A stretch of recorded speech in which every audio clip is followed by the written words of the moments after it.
Ongi etorri beste egun berri batera. Gaur, ekainaren 20, asteartea, bi elkarrizketatu izanen ditugu. Batetik, Miren Zabaleta, EH Bilduko Nafarroako koordinatzailea, eta berarekin udal hauteskunden inguruan eta Nafarroako gobernuaren eraketaren inguruan hitz eginen dugu. Eta bestetik, Josu Arraiz, Labeko hezkuntzako ordezkaria, eta berarekin Pairen programaren inguruan hitz eginen dugu. Baina lehenengo, goazen betiko edukiarekin. Goazen orain gaurko efemerideak ikustera.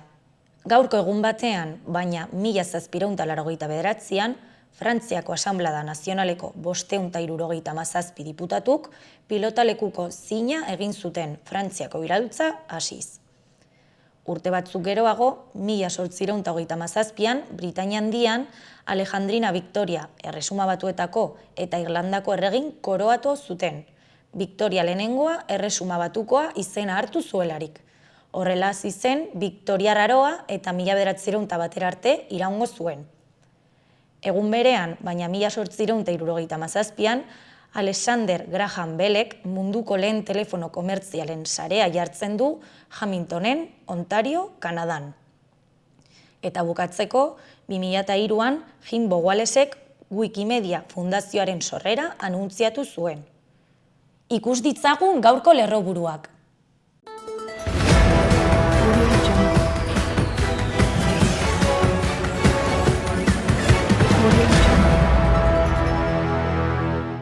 Bilbon izandako azken hilketa matxista salatzeko elkartaratze egin dute Iruñan. Gobernuak Nafarroako urtean hitzeko inbertsio esparrua ezarri du 2027 arteko landa garapenerako. Iraultza txikien asanbladaren 3. edizioa Izarran ospatuko da. Baluartek programazio bereziarekin eta etorkizunari begira ospatuko du 20. urteurrena. Lizarrako aintzineko musikaren 54. asteak 7 bekatu nagusien ibilbidea proposatzen du. Lexit voluntarioendako programak 9 ikastetxetako 21 ikasleren irakurmena hobetu du ikasturte honetan. Euri lorategiak baso erdibitzailea eta zirkulazio arintzeko erreiestuagoa, Fuente del Hierro kalearen diseinu berria Iruñan. Aritzkungo San Juan bestak bihar hasiko dire. Hortzirela iluna barean ohiko suak eta eskil-jotzak girotuko dute herria.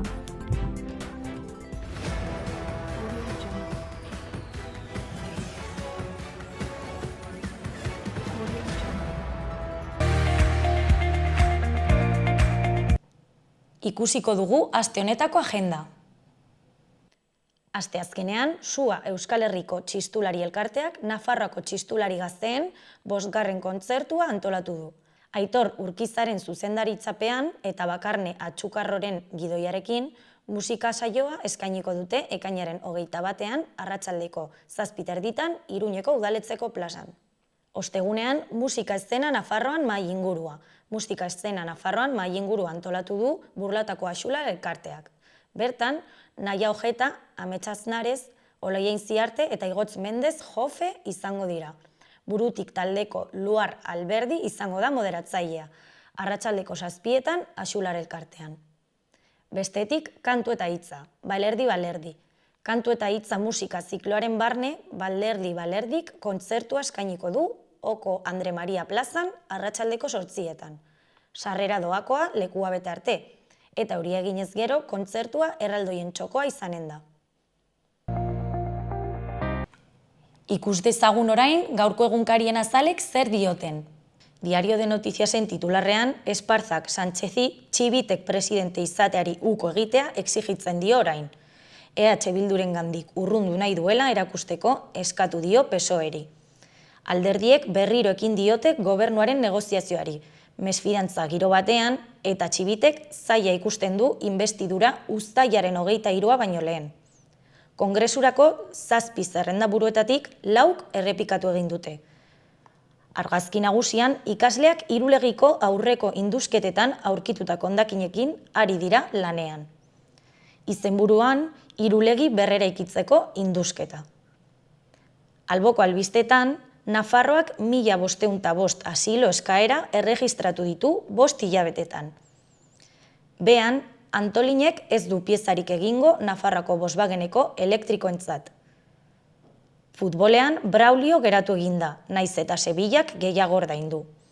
Eta bukatzeko, Osasunaren abonamenduak 3% eta 6% artean igo dira. Diario de Navarran titularrean, egunero 55 litro ur galtzen dira Nafarroan biztanleko iesengatik. Gehien galdu diren 5. erkidegoa da.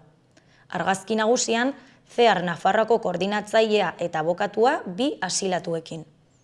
Titularrean, 1.500 asilo eskaera. Kolonbiarrek, venezuelarrek eta perutarrek Nafarroan erregistratutako eskaeren 70% hartzen dute. Goiko albistetan ezkerrean, Irulegiko indusketei ekin diete berriro. Alboan, baluarteko 20 urtetarako kontzertuak eta zinema. Eta amaieran, Paula Astiz Nafarra, Espainiako kadete onena. Bestetik, alboko albistetan, Loteria Nazionalaren 2. sariak 1,2 milioi utzi ditu tuteran. Eta futbolean, Braulio Osasunan geratzen da, eta hortaz, Sevillaren eskaintzari uko egiten dio. Amaitzeko, datorren denboraldiko Osasunaren abonamenduak 4,5% igo dira bataz beste. Garan titular nagusian, Ortuzarrek tokiko itunak baztertu eta uztailaren 23rako bidea hartu du, PP kritikatuz.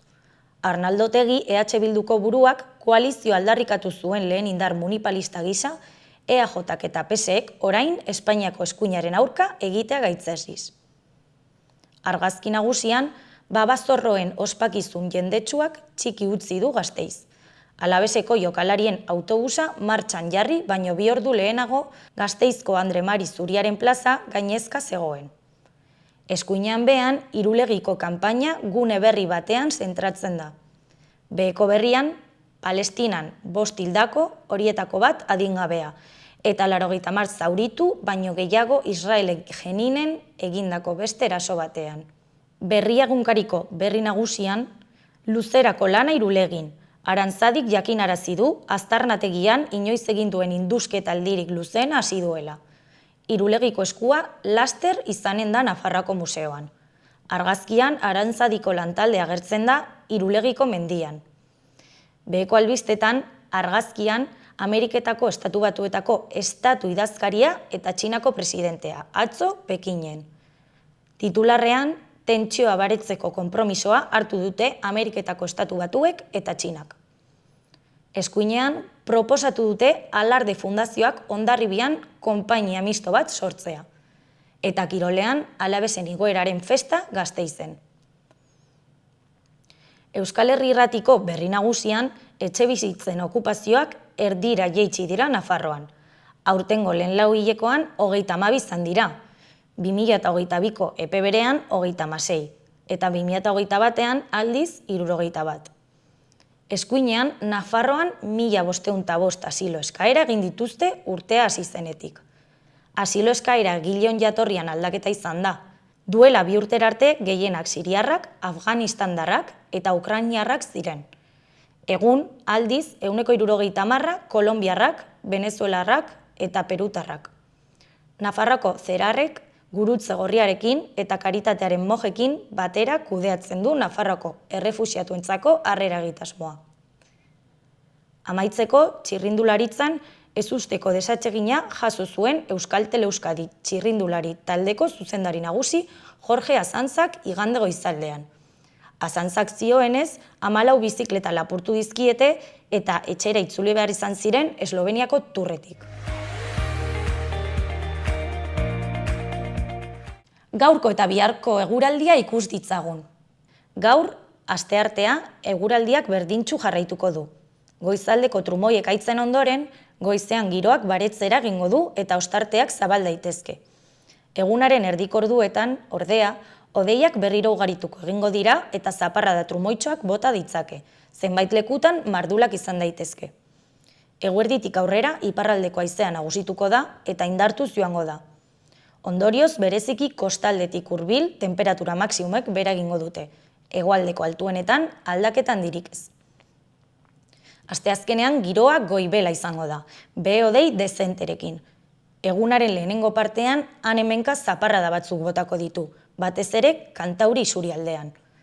Egunaren bigarren partean ekaitzak joko du eta zaparrada mardulak bota ditzake. Iparraldeko haizea nagusi hegoaldean tarteka ekialdetik joko du. Temperaturan ez da gorabehera handirik izango. Hegoaldeko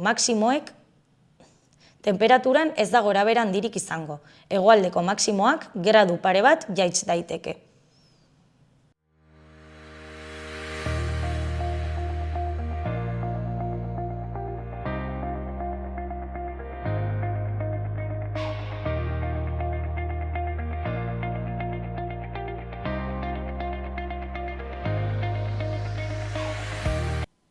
Kaixo eta ongi etorri gaurko lehenengo elkarrizketara. Gaurkoan Miren Zabaleta, EH Bilduko Nafarroako koordinatzailea daukagu gurekin. Arratsaldeon, Miren. Arratsaldeon, bai. Eta gaurkoan udal hauteskundeen balorazioa, hauteskunde orokorren inguruan, eta nola Nafarroako gobernua osatuko den inguruan hitz egingo dugu, bale? Beraz, atzo atera zen, EH Bildu buru atera zela 10.000 biztanle baino gehiagoko alkatetzetan. Zer suposatu zuen honek EH Bildu partiduarentzat? Bueno, lehenik eta behin baloratu behar ditugu oso modu positiboan. EH Bilduk udal hauteskunde hauetan lortu dituen emaitza, baita ere foraletan, gero izango dugu tartea horreri buruz hitz egiteko. Guretzako emaitza historikoak izan dira, inoiz EH Bilduk lortu dituen bozka kopururik altuena lortu dugu Hego Euskal Herrian, baita Nafarroan ere, eta zentzu horretan, lehenengo indar municipalista bezala, Euskal Herriko lehenengo indar municipalista bezala, indartuak atera gara, eta zentzu horretan, atzo ateratzen zen datu hori ere horren erakusgarri da, ez? Euskal Herria Bildu oso hedatua dago Euskal Herriko lurralde osoan, Nafarroan ere inoiz baino hautez zerrenda gehiago aurkeztu ditugu, inoiz baino hautetsi gehiago lortu ditugu, eta errotze eta sustraitze horren emaitza da, pixkat aipatutako hori, ez. Eta 10.000 biztanletik goragoko herrietan alkatetza gehien dituen eragile izatea, pixkat emaitza horreri heltzen dion erakusgarri da, ez. Eta zergatik uste duzue ez duzuela lortu kapitalena, eta zehazki Iruñekoa? Bueno, hor, igual bi irakurketa egin beharko genituzke, alde batetik zer gertatzen ari den mendebaldeko hiru herrialdetan eta beste alde batetik zer gertatzen ari den hemen Nafarroan ere, ez? Naiz eta elkarren artean konektatuta egon. Lehenengo baieztapena da ez dela bakarrik hiriburuen kontua. Durangon EH Bildu indarrik bozkatuena izan da, eta alkatetza ez du eskuratu, Labastidan berdina gertatu da, Lizarran berdina gertatu da, eta baita ere nola ez Iruñaren kasuan, ez. Mendebaldeko hiru herrialdei dagokionez, orain arte PNV eta PSeren arteko akordio horretara PP gehitu da, eta hiru alderdi horien artean egin dute, atzo Arnaldotegik Santa Alianza deitzen zuen moduko akordio bat EH Bildu botere eguneetatik kanpo mantentzeko edo udal gobernuetatik kanpo mantentzeko, ez. Eta mendebaldeko hiru herrialde horietan gertatzen ari dena da, insignifikantzian zegoen PP batek, paper protagonista bat izaten ari duela, EH Bildu nolabait botere egune horietatik urruntzeko, ez. Eta Iruñaren kasuan eta Nafarroako beste udalerri batzuen kasuan gertatu dena da, PSNek erabaki duela eskuinari nolabait alkatetza horiek uztearena eta muzin egitea udalerri ezberdinetan zeuden gehiengo aurrerako horien osaketari eta gehiengo aurrerako horiek indarrik bozkatuenak nolabait bere egiteari, ez. Iruñaren kasuan esana dago, Josebak errepikatu du etengabe kanpaina osoan zehar, bazegokiola indarrik bozkatuenari, indar aurrerakoi bozkatuenari, gehiengo aurrerakoi horien nolabaiteko adostasunak eraikitzea, esana dugu ere Nafarroko gobernuan berdina gertatzen dela eta kasu horretan Maria Txibiteri dagokiola, baina PSNek muzin egin dio eskuari, EH Bilduren eskuari eta eskuinaren esku utzi du Iruñako udal gobernua, ez. Hori da, eta zer suposatuko du PSNren joko honek gobernuaren eraketari begira? Bueno, ez da albiste ona, izatez nahiko ulergaitza iduritzen zaigun kontua da. PSN-ek bozkak galdu ditu Iruñan, 2000 bozka inguru galdu ditu Iruñan, eta baita ere eskuinaren eskutik aurreko legegintzaldian aritu den beste hainbat udaletan ere, hor dago Purlataren kasua eta beste hainbat ere aipatu genitzake, beraz, hauteslegoaren artean ordaindu egin du azkeneko 4 urte hauetan egindako ibilbidea, eta horretaz gainera ulergaitza da, agerizkoa den bezala, udal horietan oposizioak EH Bilduk lideratu dituelako PSN-erekin batera, eskuinari aurre egiteko, eta are eta gehiago nabaria den bezala eta agerizkoa den bezala EH Bildu eta PSN-en artean asko hitz egin delako udaletan eta baita Nafarroako gobernuan ere, ez? Orduan oso sinez baitza iduritzen zaigu herritarren begietara, iduritzen zaigu badela ere nolabaiteko, antzerki huts bat, orain esatea EH Bildurekin ezin dela ezer egin eta ezin dela hitz egin, ez? Eta horrek denak konstiente gara, sumina sortzen duela herritarren artean, guretzako hemendikan kaltetu ateratzen dena ez da EH Bildu bera, ez da Joseba Asiron bera, berak ere horrela nabarmendu izan du, herritarrak dira, berriro ere, Ibarrola bezalako UPN-eko persona batek gidatuko dituelako Iruindarron bizitzak urrengo tartean, ez?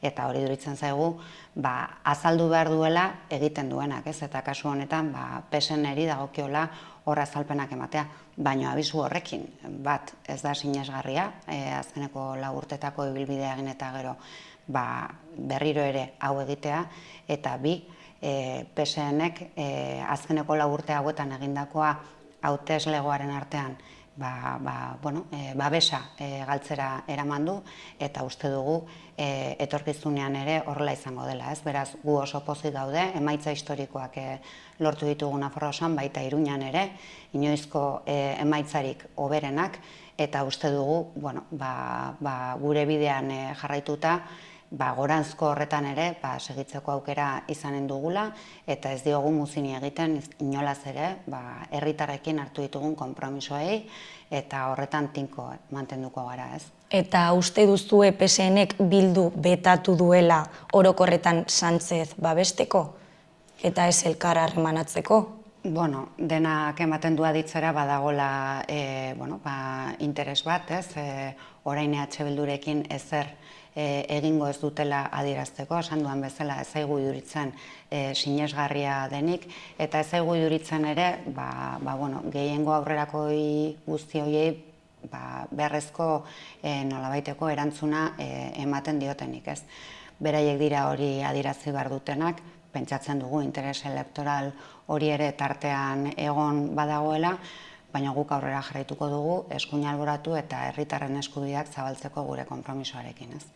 Nafarroako gobernuaren eraketari dagokionez, Txibitek zuen laguntza beharko duela esango zenukete? Bai, zalantzari gabe.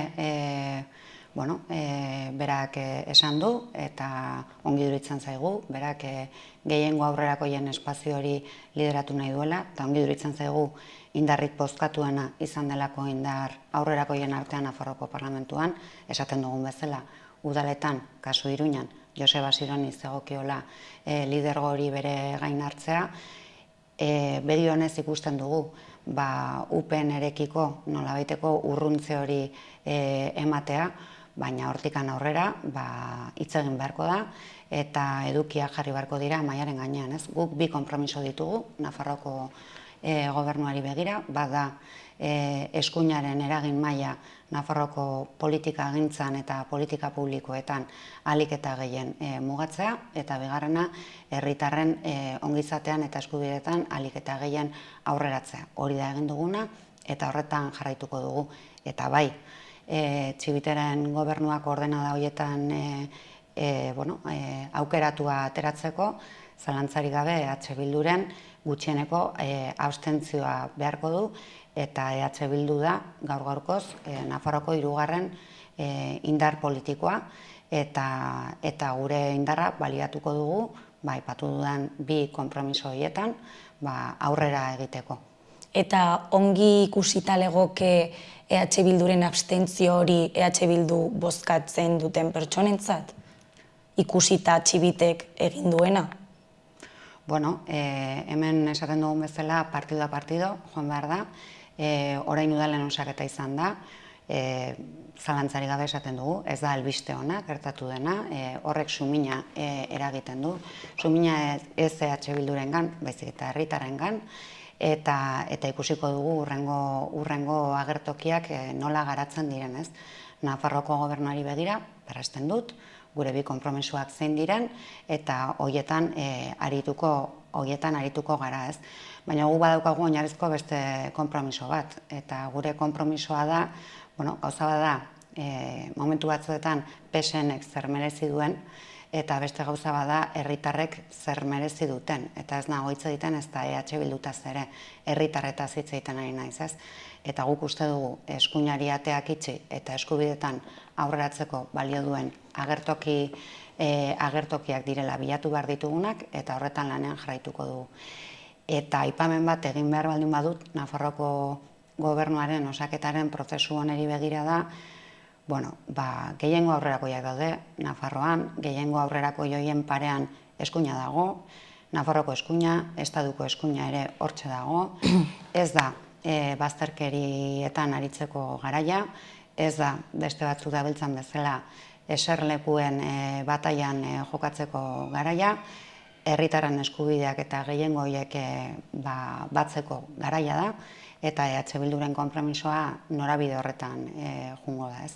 Eta ikusiko dugu dagokion momentuan, Nafarroako gobernuaren osaketari begira, zein den gure erabakia. Edo zen kasutan, beste momentu batzuetan egin dugun bezala, 2019an egin genuen bezala, bilkideak izango dira, azkeneko erabakia hartuko dutenak, dagokion momentuan, eta mahai gainean dauden gauzak berbezala aztertuta, ezta. Beraz, egonen da beste aukeraren bat, hau da, eskuinari itxiateak edo abstentzioa? Edo egongo da beste aukeraren bat Nafarroako gobernua osatzeko? Aztertuko dugu, oraindik azkarregi da esateko ze agertokitan aurkituko garen, badakigu zer daukagun parean, badakigu zein diren gure konpromisoak, lehenengo herria eta gero alderdia, eta zentzu horretan, dagokion momentuan hausnartu eta erabakiko dugu. Eta atzeratuko alda Nafarroako gobernuaren eraketa uztailaren 23a ospatuko diren hauteskunde orokorraren ondoren, edo zer gertatuko da? Denak adierazten du horrela izanen dela, Maria Txibitek ere horrela adierazi zuen atzo, uste zuela ez, horrela izanen zela, eta zentzu horretan, ematen duenez, denborak luzatuko dira ere zentzu horretan, eta joango gara aztertzen momentu bakoitzan zen den agertokia, baina bai, denak adierazten du uztailaren 23aren ostean izango dela Nafarroako gobernuaren osaketa. Eta uste duzu Bilduaren boto emaileak errespetatzen ari direla? Nik uste dut EH Bildu lehenengo indar municipalista dela, kasi 29.000 boto lortu ditugula. Nafarroako 3. indar politiko bezala indartuak atera garela, eta hau ez da egun bateko aulkian jokoaren baitan balioan jartzeko zerbait bide bat egiten ari gara, eta bide horretan EH Bilduk noski baietz indarrez defendituko du bere proiektuak, bere ideiak eta herritarren bizi baldintzak hobetzeko edozein bidez. Beraz, hortikan aurrera ikusiko dugu. Hauteskunde orokorretara begira, Eskerra Republikana eta EH Bildu koalizioan aurkeztuko dira, senatuko hauteskundetara. Honek zer suposatuko du? Oso balorazio positiboa egiten dugu azkeneko urteetan Madrilen kongresuan EH Bilduk egindako lanaz. Begibistakoak izan dira EH Bilduk ere ekarri dituen onurak, herritarren eskubidean ikuspegitik, eta baita ere gure herria Madrilen bertan ikusaraztearen ikuspegi horretatik, eta espero duguna da bai egindako lan horreri lotuta eta baita ere azkeneko hauteskunde municipal eta foral hauetan lortutako emaitzei lotuta, oraindik eta indar handiagoz EH Bildu presente egotea Kongresuan. Senatuari dagokionez aliantza hori egin dugu, uste dugu balio politiko handia duen aliantza bat dela, azkenean estatuan dauden nazio ezberdinetako ezker soberanisten arteko nolabaiteko adostasun bat delako, modu partekatu batean Kongresuan eta Senatuan ere, bereziki Senatuan aliantza horren bidez gure ahotsa entzunarazteko, ez?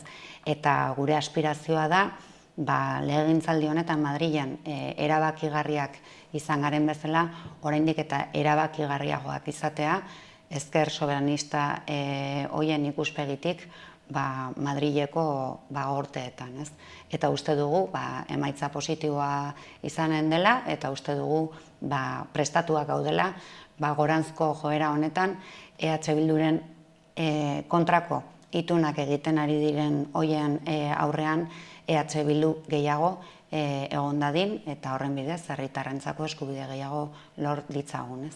Beraz, hauteskunde hauek bigarren buelta bat bezala ikusten dituzu eta esperantza duzu, ez da? Bai, bigarren buelta bezala kokatzen ditugu, kristona egin dugulako hauteskunde hauetan, benetan emaitza historikoa izan delako, eta uste dugulako urrengo uztailaren 23ko hauteskundeetan ere emaitza historiko bat lortuko dugula, eta horrekin oraindik eta indar handiagoz lan egin ahal izango dugula, ez? Beraz, bigarren buelta bat bezala plantatzen dugu. Joseba Asiron bera ere zerrenda honetan, Kongresuko zerrendan 5. hautagai bezala doa, ez dugu uste. 5 diputatu aterako ditugunik, baina indarrez irudikatu nahi izan dugula, EH Bildu baztertu nahi duten hoien aurrean, EH Bildu gehiago izateak herritarrak aurretik jarriko dituela bestelako aliantza politika baten aurrean, ez?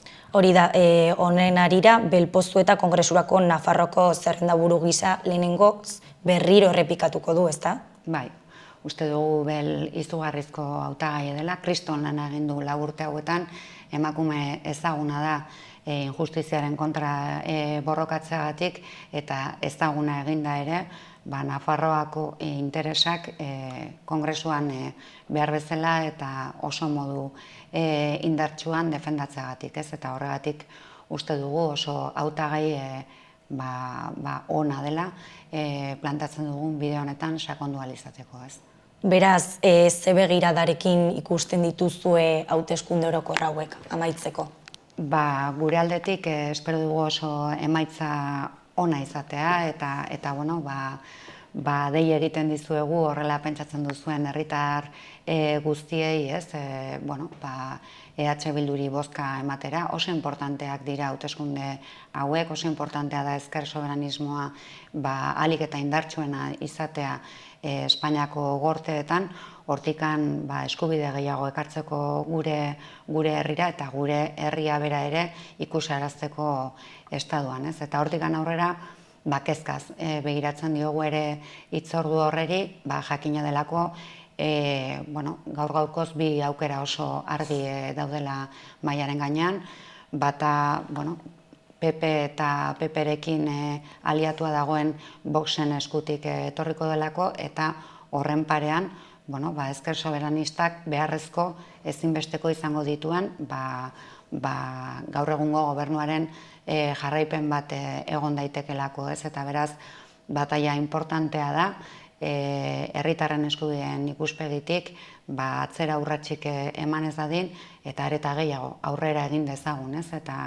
Eta gure ustez Euskal Herria Bildu aukera on bada, aukera hoberena da, gehiengo aurrerako joiek estaduan ere aurrera egingo dutela ziurtatzeko, ez? Beraz, ikusiko dugu ea zein den hortik ateratzen den egoera. Mila esker, Miren Zabaleta, EH Bilduko Nafarroako koordinatzailea, mila esker zure denbora eskaintzeagatik, eta espero dugu emaitzonak atera dezazuen. Bai, plazer bat, eskerrik asko.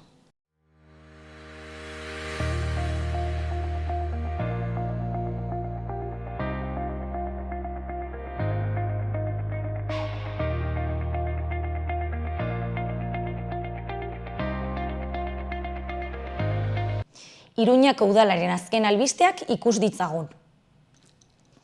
Iruñeko udalak guraso elkarteentzako eta guraso elkarteen federazioentzako diru laguntzen 80.000 eurok banatu ditu. Ikasturte honetan jarduerak egiteagatik. Haur hezkuntzako, lehen hezkuntzako eta hezkuntza bereziko 33 ikastetxek eta gurasoen 5 federaziok jaso dute diru laguntza. 4 ikastetxek lan egingo dute datorren ikasturtean lehen hezkuntzako 5. eta 6. mailako ikasleek proposatutako xahuketaren aurkako ekintzetan. Gaur goizean jardunbide egokien saio bat eginda programari lotutako ikastetxen artean ingurumen hezkuntzako museoan. Lexit voluntariotza programak 9 ikastetxeetarako 21 ikasleen irakurketa ulermena hobetu du ikasturte honetan. Programa udal voluntarioen Pamplonistas programan oinarritzen da, eta dagoeneko 60 pertsona baino gehiago biltzen ditu lan horretarako.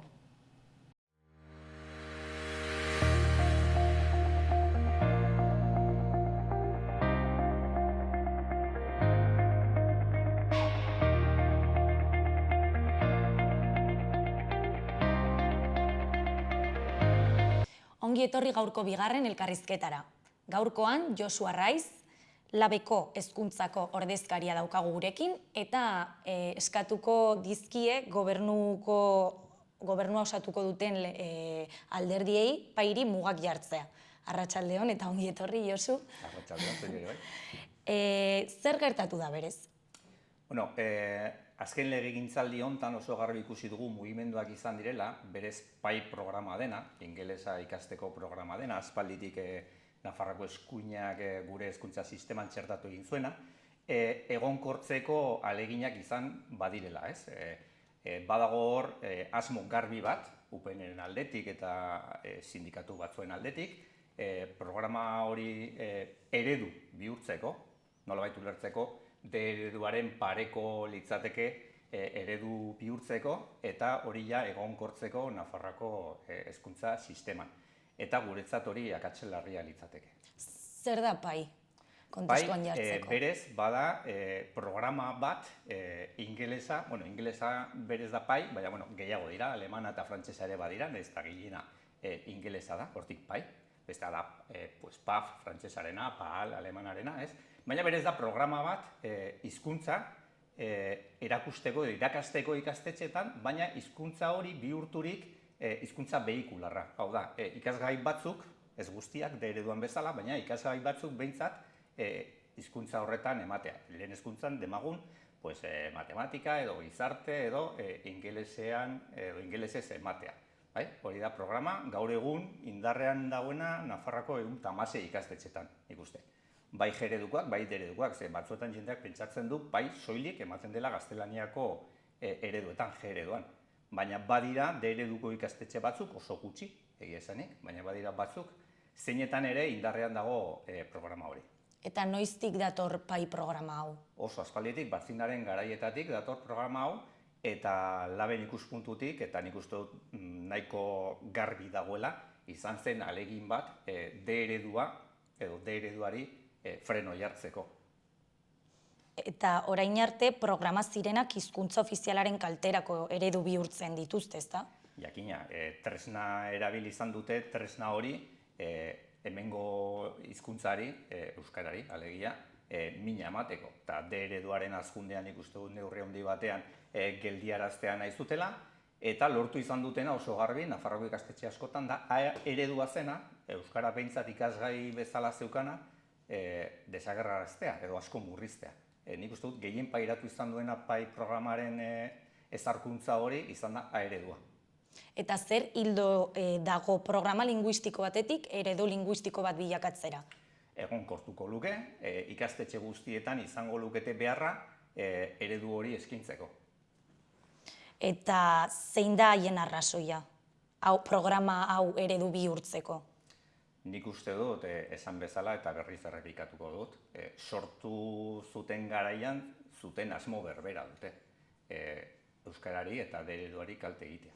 Baina hezkuntza departamentuak esan zuen datu objektiboak zituela, eredu honek onura pedagogikoak zituela. Bueno, eredu horrendik ez da, zorionez, programa da, baina nik uste dut justo ezarri den tokietan, Madrilgo autonomia erkidegoan eta beste toki batzuetan, egin diren ikerketak, ze hemen Nafarroan ez da ikerketa seriorik egin. Programa honek ja baditu urte batzuk eta ez da benetan azterketa serio egin ikusteko zenolako emaitzak eman dituen, emaitza horiek bai aztertu izan direla beste toki batzuetan eta hor justo ikusten dena da ingelesa gehiago ikasteko ez duela balio eta gainera kaltetu egiten dituela beste ikasgaitan eta lortzen den ezagutza. Eta gero oso importantea dena guretzat da sortu egiten dituela desorekak ikasleen artean. Maila soziokultural, sozioekonomiko baxuago duten ikasleak ateratzen dira galtzaile ingeles behikular bihurtze honekin.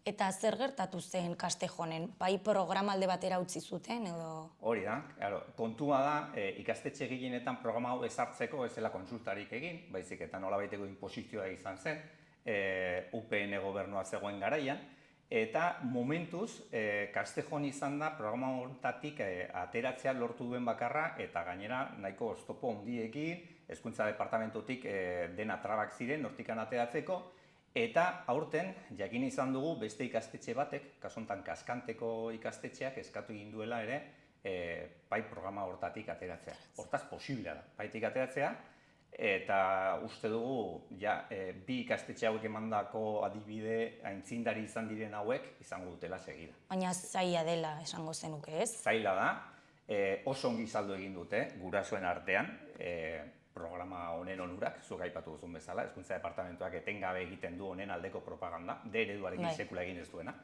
Eta, bueno, badago jendeak sinestu egin duena, eta nik uste dut poliki joango direla ikusten programa honek dituen onura ezak.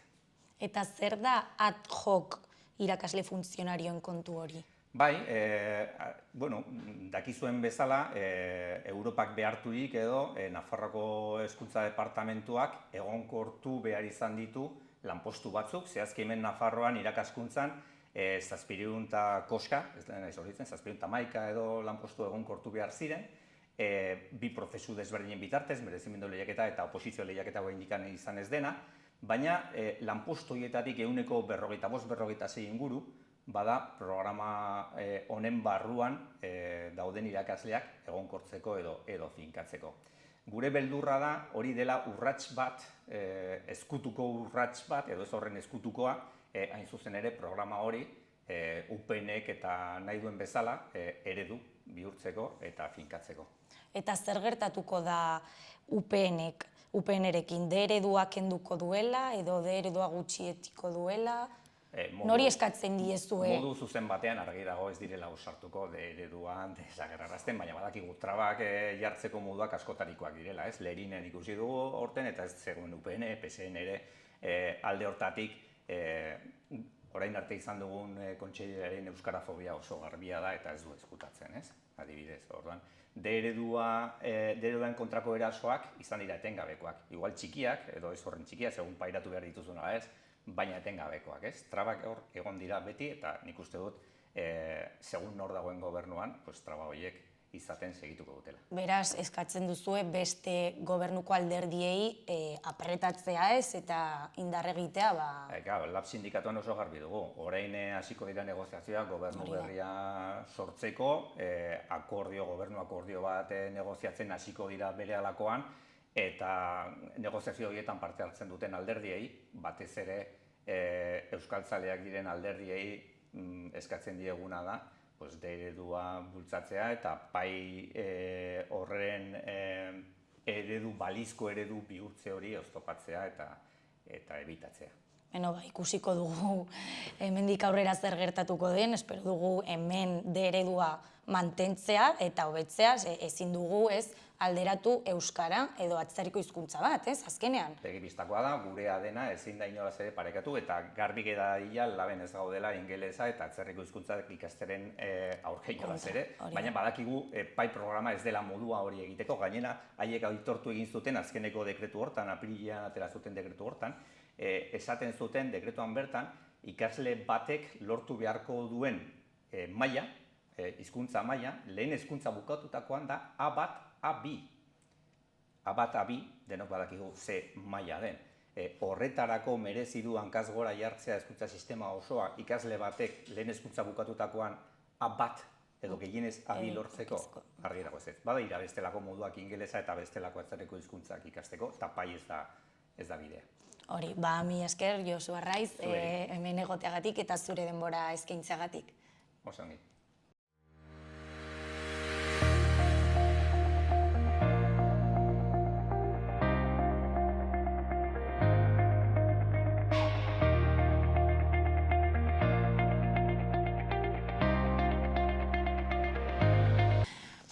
Mila esker gurekin beste egun batez egoteagatik. Bihar berriro hemen egonen gara. Gobierno de Navarra. Nafarroako gobernua.